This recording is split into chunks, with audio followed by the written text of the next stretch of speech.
नमस्ते, मैं प्रोफेसर राम शर्मा। आयुर्वेद और एलोपैथी में ये अंतर है कि आयुर्वेद बीमारी की जड़ तक पहुंचता है और उसके बीमारी की जड़ को खत्म करने का प्रयास करता है, जबकि एलोपैथिक इंस्टेंट रिलीफ पे काम करती है। जैसे किसी व्यक्ति के सर दर्द है, उसे नींद नहीं आ रही है, उसे कॉन्स्टिपेशन है, तो वो तीनों की वो दवाई दे देगा। एलोपैथिक डॉक्टर सर दर्द की दवाई दे देगा, नींद ना आने की दे देगा, कॉन्स्टिपेशन की दे देगा। वो जड़ में नहीं जाएगा कि इसके पीछे मुख्य कारण क्या है। अगर मुख्य कारण पाएंगे तो हाई बीपी हो सकता है। हाई बीपी का ही अगर एक दवाई दे दिया जाए तो बाकी तीन रोग ठीक हो जाएंगे। लेकिन ये है, इसमें इसके साथ वो एंटीबायोटिक भी दे देगा, जिससे जो है आपका लीवर किडनी धीरे धीरे नष्ट होना शुरू हो जाएंगे। सबसे बड़ी समस्या ये है कि कितने एमजी की दवाई हमको दी जा रही है, कौन सा इंजेक्शन लगाया जा रहा है, इसकी हमें कोई जानकारी प्राप्त नहीं होती है और ना ही हम जानने की कोशिश करते हैं। वो दवाई किस कंपनी की बनी हुई है, उसकी एक्सपायरी डेट क्या है, ये भी हम जानने का प्रयास नहीं करते। तो धीरे धीरे हम जो है अपने ही जानकारी के अभाव में रोगों में गिरते चले जाते हैं और पूरा जीवन हमारा दवाई खाने में व्यतीत हो जाता है। हमारे ऋषि मुनियों ने हमें इतनी मौसमी फल, इतनी सब्जियां दी, मौसमी सब्जियां।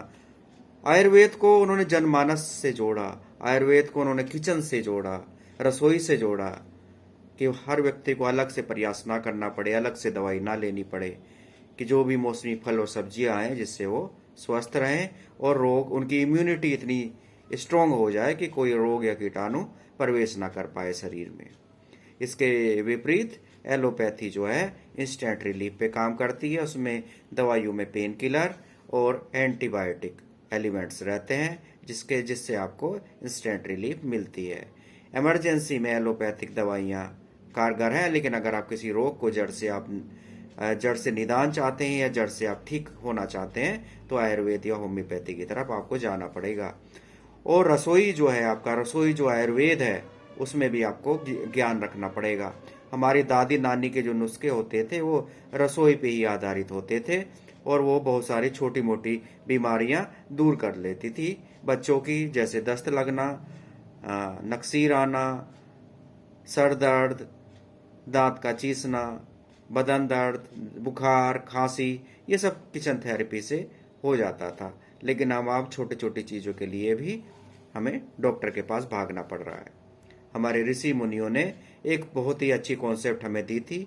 उसका था विचार सर्वे भवन्तु सुखिनः, कि सब लोग सुखी रहें, स्वस्थ रहें, प्रसन्न रहें और उन्हें अलग से प्रयास ना करना पड़े अपने स्वस्थ होने के लिए। ये सब मौसमी फल और सब्जियां उन्होंने ही विकसित की थी। तरह तरह के पेड़ विकसित किए थे जो हमें ऑक्सीजन देते हैं। नीम का पेड़ सबसे बड़ा एंटीबायोटिक होता है, वो हमारे ऋषि मुनियों की ही देन है। पीपल, ये सब चीजें हमारे ऋषि मुनियों ने हमको दी कि हम स्वस्थ रहें, सर्वे भवन्तु सुखिनः रहें।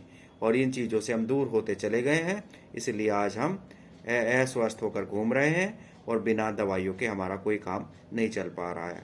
मेरा यही प्रयास है कि मैं एक आरोग्य भारती के माध्यम से भारतवर्ष में एक लोगों के अंदर जागरूकता उत्पन्न करूं कि वो स्वस्थ रह सकें। उनका जो बहुत कमाई का पैसा व्यर्थ हो रहा है डॉक्टर के पास जाने में, दवाइयों में, उससे वो बच सकें और वो स्वस्थ रह सकें। सर्वे भवन्तु सुखिनः। प्रणाम।